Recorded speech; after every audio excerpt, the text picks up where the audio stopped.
Schefter for Rock Roots and Blues Live, and I'm here backstage at Ram's Head on stage with Mr. Damon Fowler. Damon, thanks a lot. Thank you, Steve. I appreciate you taking some time. Yeah, man, good to see you, man. Thanks. Yeah, Thank you. How are things going? Things are going really good. I've been really busy, man. Yeah? Yeah. With?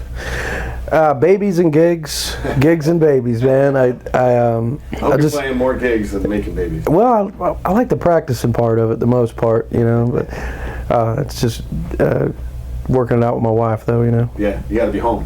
Yeah. Yes, you do. How old are the babies? My son is going to be 3 in September. Wow, has it been that long? Yep, he's going to be 3 September 16th, and then my daughter is going to be 1 October 22nd. Congratulations to your daughter. I've talked to you since your son, but not since you had your daughter. Yeah, no, it's really a beautiful thing. Yeah, that's great. Yeah. So what are you working on now? It's been a while since you put out an album. Well, you know, I'm releasing a live record in November. We recorded in Florida. And my trio, Matt Walker, Justin Headley, myself, went to the Palladium Theater and, you know, sold some tickets and had some folks come down and we recorded it. It turned out really good. Great. So if everything goes well, we're going to release it in November. It's looking like we're going to release it in November. You have a working title? Live at the Palladium? I don't know. Well, it always works in a pinch. Yeah, that'd take the easy way out on that one. That's cool, man. And you were telling me you have some gigs lined up with Butch Trucks. Tell me about that. I do. Man, I'm really excited about it. You know, growing up in Florida, there's a contingency of Allman Brothers fans and people that play the music. And I mean, there's people with mushroom tattoos and a lot of people naming their kids Dwayne and Greg and, you know, all kinds of stuff, you know. So a friend of mine, I ran into Barry Oakley Jr. a few years ago, and we became friends.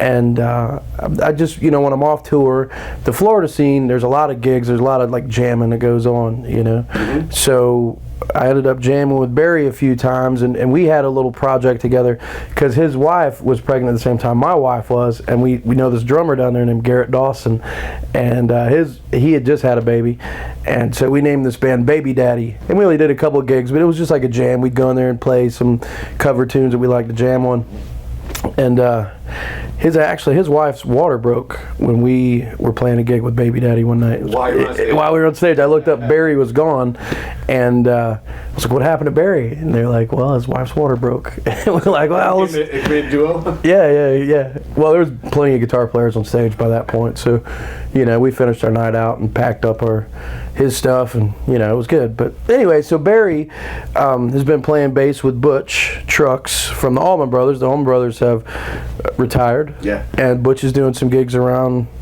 with his own band, and he's starting a band called the Freight Train Band. And you know, Barry threw my name in the hat, and you know, it was really crazy. I got a phone call from the manager, and you know, the guy basically, I didn't have to audition or anything. He just said, you know, we've been checking you out, and Barry said some really nice things about you, you know, so we'd like to offer you this run of gigs through Florida. How long did you have to think? You know, I was just like, and he's like, so do you want to do the gig? And I'm like, well, yeah. You know, I didn't have to think. It was just quick, you know.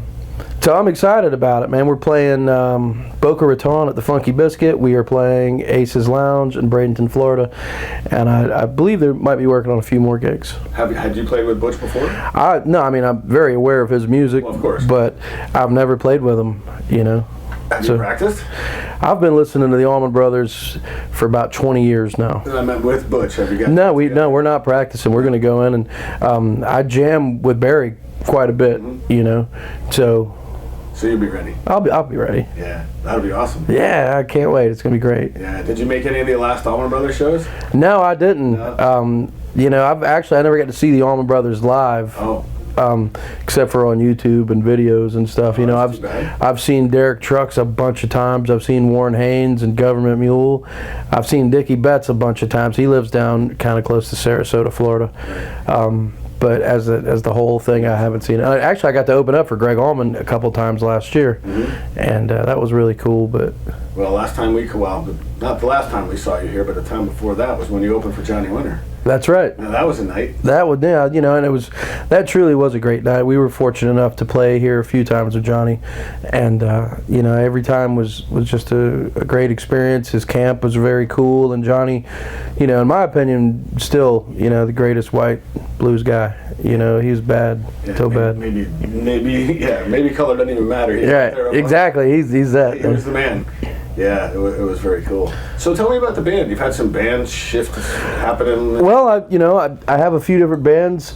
My trio is what I'm touring with right now. That's normally what I tour with. Last time I was here, I had Chuck Riley and James McKnight playing with me, and both of those guys had to stay home. Being on the road is very tough, you know. So Matt Walker is a young man from the area I grew up in, and I've known him since he was about 14 years old. How old is he now? He's 25 maybe. Okay. And he's a brilliant musician, and just enjoy playing with him a lot. And Justin Headley, I've known he played with Bill Wharton, the Sauce Boss. He moved to Florida, played with Bill for a long time, and played with Sean Kellerman and a lot of people. So I've ran into him on the road a bunch of times. And so, you know, those guys have been touring with me the last about year and a half. It's been going really good. That's awesome. Yeah. Yeah, so you say it's, you know, the road can be hard, right? And especially now, I mean, the littler clubs, the traveling and all that. So I'm curious, and maybe you can help. Right. I'm curious how you make a living or make any money at all, because, you know, the ticket prices are relatively cheap. They're relatively, right. I don't know how you guys do it at all. I don't either. I don't know how I don't enough to pay for gas. Right, it's tough. You know, merchandise is a big thing. You gotta keep making CDs and try to grow and try and have your music grow. So your fans, you know, they can. And the thing about it is people worried about people stealing off the internet and stuff, and that happens, you know. But the truth is you know, you build a live fan base, and your fans will come and they don't want to steal from you. You know, if they like your music, they don't. Mm-hmm. They want to support you, so they'll buy your record, and they may burn it for 10 of their friends, but at the same time, in a way, that brings those people out to your shows, though. Yeah. You know, and then you gotta have T-shirts or whatever. You know, they're just pieces of merchandise just to float the gas. Yeah. You know, and then you're working for ticket prices in these venues and stuff. So how does a working musician survive is through just the support of their fan base, and, you know, blues societies and festivals and house parties and I mean, there's many. And interviews. Well, I've never been paid for an interview yet, but you know, I tell you what, it does help get the word out. And if you don't do interviews and you don't do things like this to help get the word out, you know, you're kind of shooting yourself in the foot. Yeah. You know. Yeah. Well, that's why I'm here. You know, we only interview people we like. Cool. We don't get paid to do it. Right. No, exactly. And it's all about, you know, we love your music and we like you, so we're trying to get the word out. Exactly, and that is one of the core reasons for people making a living like myself, is people like you getting the word out and helping us, you know, network through grassroots. We're you know, glad to do it. You know. Tell me about the Florida blues scene, which every time I interview someone from Florida, it seems like it's just getting bigger and bigger and bigger. Oh, I'm from Florida. I never get to go to Florida. I don't know. I don't play in Florida. I do play in Florida sometimes, man, and it is good. You know, the thing is we have a lot of beautiful beaches, and there's a lot of tourism. So, you know, you can go there, and there's musicians that work every night. You know, sometimes they're playing cover music on the beach or something like that, but, you know, they still work. And there's a lot of retired musicians down there, a lot of real great musicians down there. And through just years of that, and there's festivals and stuff, and it's always kind of hot there, you know, so you can always have like outdoor events and stuff. So through the years, man, it's developed into something really good. You know, I live on the west coast of Florida. I live close to St. Pete and Tampa, you know, a little bit north of Sarasota, Bradenton, and we have a really good scene there. And then if you go to the east coast, you go a little bit south, you know, pretty much the whole east and west coast of Florida is good, but, you know, it's concentrated in like Tampa, St. Pete, and then if you go down to like Fort Lauderdale, Boca area, there's just, you know, a band I'm in, it's called Southern Hospitality, and man, we just got back from Canada. We played the Montreal Jazz Fest, which was... How was that? I felt like I was in Aerosmith for a night. Oh, really? How many people were there? It was Thousands? Thousands, just thousands of people. It was great, it was amazing, and it was an amazing tour for us, But my point is the other guitar player in that band's name is J.P. Soares, and the guy that plays drums in his band, Chris Pete, are in Southern Hospitality, and they live down there on the other coast of Florida, and that's where you got guys like Albert Castiglia is a really strong force in the blues scene right now, and he's 40 miles from here tonight playing. I heard that, man. I heard that. I saw that on Facebook today, man.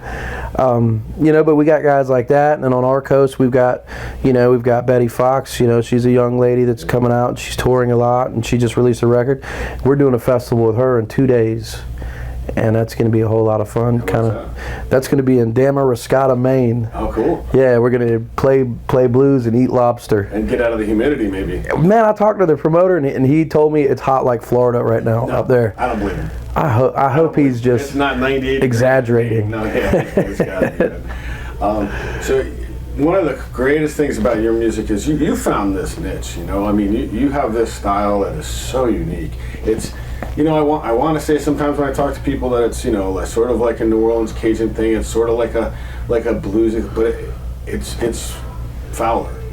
Well, I kind of feel that's a reflection of my surroundings growing up. Growing up in Florida, I started playing music when I was 10. I lived with my grandparents. My mom and I lived with my grandma and grandpa's house. They had a septic tank business, and my uncle also worked for them, and he was in a country band. And so when I started playing music, he showed me chords and a scale and like a few songs, and it really inspired me. And then I started getting lessons from this guy and this guy, but the roots thing really stuck with me, because me and my cousin would go and jam with his band. And so we'd play like 3 or 4 songs. We were little kids, and like it would be like a Sunday barbecue community fair thing, so the country band's going to play, and they'd bring us out, and we're little blonde-headed, skinny little guys, and so we'd play like Hey Good Looking. We did Move It On Over. And then, both of those tunes they're kind of blues tunes, it's got that framework. But my favorite part of doing that was we would play a song by James Taylor called Steamroller Blues. And at like 10 years old, 12 years old, man, I loved the form of it. It was a 1-4-5 and it was a 12 bar, and I really could understand how it worked. I really grasped it. Right. But I also enjoyed the lyrical content. It was very tongue in cheek. I'm a demolition derby. I'm a hefty hunk of steaming junk. Yeah. It was really cool. So then was when I really kind of reached out to the blues and also country music. And I was very fortunate because I think I just stumbled into it. It was just in my surroundings. I thought everybody listened to that, and we'd have these Sunday barbecues, and people would come over, and my uncle and his friends and stuff, they would jam and just hang out, drink beer, and eat barbecue and jam. Right. And so that was a very good point of my life musically, just especially as an introduction. Sure. And then from there, Tampa, St. Pete's always had a pretty good blues scene. There was a guy named Rock Bottom that was a harp player, and he was in a band called the Silver King Band, and they were almost kind of like vaudeville. The drummer played like a cocktail kit standing up, and there was a lady that was with him. Her name was Flaminga. Oh, nice. And there was a piano player named Barry Kuda. and there was Rock Bottom, and so they became, in the 80s, they became kind of famous in Norway, I believe, because they had this bit where they'd pick a lady in the audience out, and that looked like Nancy Reagan, and then they'd curse her out, but the Europeans loved it, the Norwegians, and so it made news, and so Rock, after that band, he came back to St. Pete, and he had like this. He was, kind of like the godfather of the blues scene there through like the late 80s and the 90s, And so I would go and see all his band members had different bands. So you would go see them, and then you'd see their bands, and it's a very very pleasant atmosphere to play music. They were, there's a pecking order, and in those days, they just didn't get the hotshot little guitar player up for every song, like kind of nowadays people automatically they see a little spiky-headed kid with a Strat, and they think this kid's awesome. And really, he's all right. But they're all over Facebook and all. Yeah. I know who you're talking. You know what I mean? And that's all cool, man. I would have been that kid too. Oh, sure. So I have love for that and respect for that. But so growing up there and seeing all these musicians and seeing how it worked and seeing the history of it, and having the fundamentals of my uncle in the country band that played like honky tonk music, and when I say he played in a country band, I mean they would play like some George Jones, some Elvis, and then some Skinnerd. You know what I mean? That's kind of was like, cool. Quite a mix. Yeah, they liked it. That's what worked down there. Yeah. So I think that's really the foundation of where I started becoming a musician. And then I got in high school and stuff. I got into Hendrix, Stevie Ray Vaughan, and Albert King, Freddie King, John Lee Hooker. And after that, I really got into Willie Nelson and Merle Haggard, just. I don't know. I like all music, and I consider, probably my family, they didn't really tell me any different, you know what I mean? So it was just like, here you go, listen to all this stuff, Yeah. So I get it explains a lot when you start naming off the names, and I can hear it. I mean, I can hear it in your music. I can hear your music in my head and put it together with what you're saying. I don't know a whole lot about gear and tune, but how do you tune your guitar? I have, when I go on the road, I take 4 guitars. I take my Telecaster, which is my main guitar, and it's tuned to standard A440, and then I have a backup, whatever that may be, just in case I break a string or whatever. And then I have 2 slide guitars. I bring a lap steel, and I tune that normally to open E. Open E, okay. So it's like an E chord. And if I'm sitting with a band and they're playing honky tonk music or something, I'll take the high B string and I'll tune it to a C sharp, and that turns it into an E6 chord. Okay. And very little tuning and very small movements turns it into like Hank Williams immediately. It's just one note that changes it. Yeah. And then on the harmony, I play a harmony stratotone. It's an H44, and I tune that normally to open G. Okay. And sometimes I'll capo it to A. Okay. Cool. You played with so many people, right? I mean, the blues seems like it's all about jamming with. And that's a beautiful thing about the blues, you know what I mean? They're open to like stretching and keeping an open mind musically, Yeah, is there someone out there that you haven't played with that you're like, he's on my list or she's on my list? Is it just in the blues world or anybody? No, anybody. I mean, I would love to, and maybe not even like play on stage, but I'd love to sit down with this guy. His name is Red Volkheart. He was Merle Haggard's guitar player for years, and he was in a band called Hay Bale. He's an Austin guy, and he's just one of the baddest swinging. He plays a Telecaster, and it's country, but it's like Western swing. And he plays real jazzy, but it's right up my alley, man. I like what that guy does. Check him out. I'd love to sit down and just pick his brain for a minute. Is he on tour now? Yeah, I think you know what. Like when we go through Texas, very rarely do we go through Texas, but when we do, I'm pretty sure he has a gig at the Continental Club. And I would love to go down and check it out. We never get a chance, I mean, we're on the road, and dude, if you run into Red Volkheart, tell him I love him. I will. Yeah. I will. Anybody else? I mean, there's so many. I ran into a girl, and we did Mountain Stage, and I can't think of her name right now, but she was just, oh man, what was her name?